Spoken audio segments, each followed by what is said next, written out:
This portion of the news brought to you by McDonald's. McDonald's, I'm loving it. Well, who is D.W. Davis or L.W. Young? Well, students schooled each other today about the stories of these patrons as Patrons Day was celebrated. The observance, which is part of the 40th Independence Anniversary celebrations, took place at schools across the country today. Our Janelle Noel Ferguson was there, or at one of the schools, as Prime Minister Perry Christie participated in several of them. Students at Columbus Primary and D.W. Davis Junior High School celebrated in grand style as they remembered the great teachers who paved the way for the advancement of education in the country. Prime Minister Perry Christie made the rounds, his first stop, Columbus Primary. He reminisced on his younger days, saying that at the time he attended the school under the administration of Mr. Carlton Francis, although he was not considered among the brightest, he still excelled.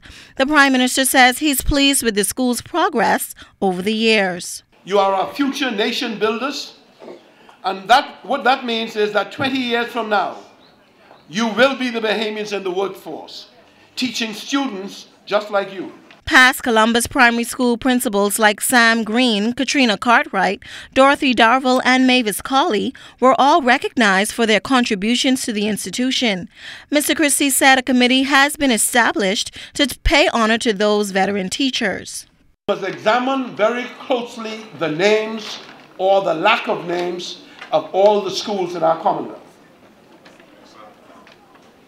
And boys and girls, at some time before you finish school, the principal and the teachers will come to you and say, I hear that the government is thinking about renaming the school after some famous Bahamian educator. Over at the D.W. Davis Junior High, the Prime Minister shared stories about the educator of whom the school is named. He told students not to take their education for granted, as future leaders are among them. He also renewed his commitment to ensuring their success. There is a commitment for us to get back together and bring focus on some of the challenges of this school so these children can have their educational environment improved. We can never grow tired of putting our teachers and principals of schools in a position for those of us who have benefited so magnificently from them to be able to say thanks.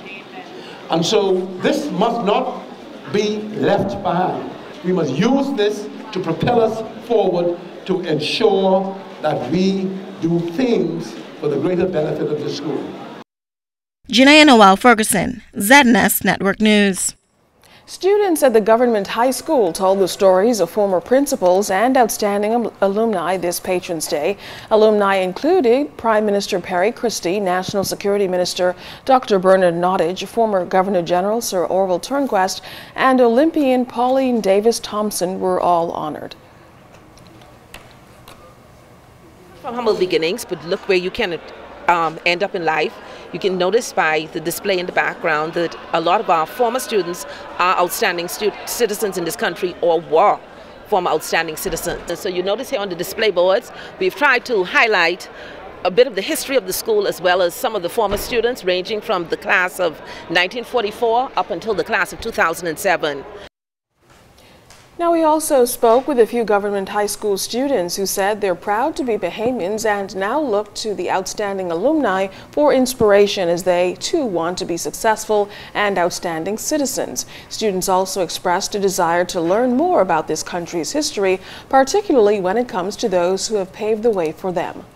It's a wonderful thing. I think it teaches the students who we are and what we can achieve in the future. Some of these people I see on the board, I have never known that they came from the government high school. But now today, this experience has taught me that we have many people out there in the Bahamas that is contributing to our society that came from the government high school. We have a lot of people great people that hold high positions in this Bahamas that came from this very school, and I feel that this should push them to build greater futures for our Bahamas. I am very proud to be Bahamian, and I'm especially proud to be the head boy of the government school.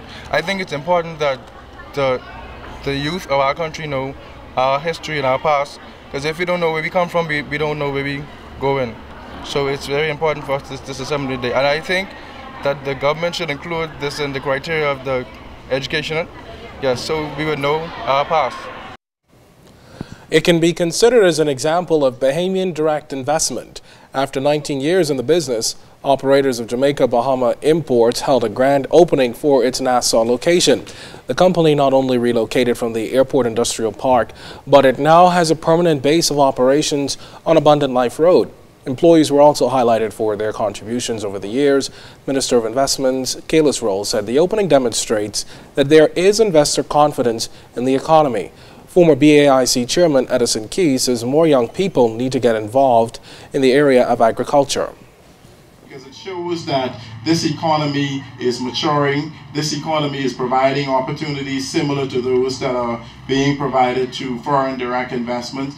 And even though I spearhead our government's effort on foreign direct investment, I take equal pleasure when I can come to an event like this and herald the success of a local investor. All this is about agriculture, you know. Every item in there comes from a farm. Whether it's a drink, or whether it's food, canned foods or whatever, it comes from agriculture. And you know, we import more than $500 million in food to feed the 300,000 people, Bahamians. Founder and president of Bahamas Faith Ministries International, Dr. Miles Monroe, encouraged the Pinnocks to remember who provided the idea for their success. President of Jamaica Bahama Imports, Winston Pinnock, talks about the recipe for his success. We have the result of an idea that a man and a woman was impregnated with, and they took it to full term, and they delivered this idea. And the wealth that comes with it must always be credited to the one who gave the idea. You can design and create anything until people patronize that and purchase those products. Then you really don't have a thriving business. And so today really is a salute to our customers, the Bahamian public at large, who continue week after week to go into the food stores wherever they shop and to buy the JBI brand. And we want to say to them a hearty thank you. Well, still to come tonight, historic and precious land for sale in Eleuthera. Hear about the fight to save it for Bahamians. And a golden girl hoping to pull off a win at the Exuma Regatta. That story is coming up in sports.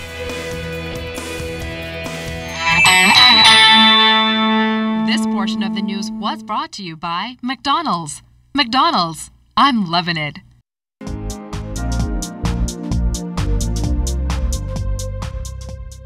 This is your Royal Fidelity Business News. I'm Jimenita Swain.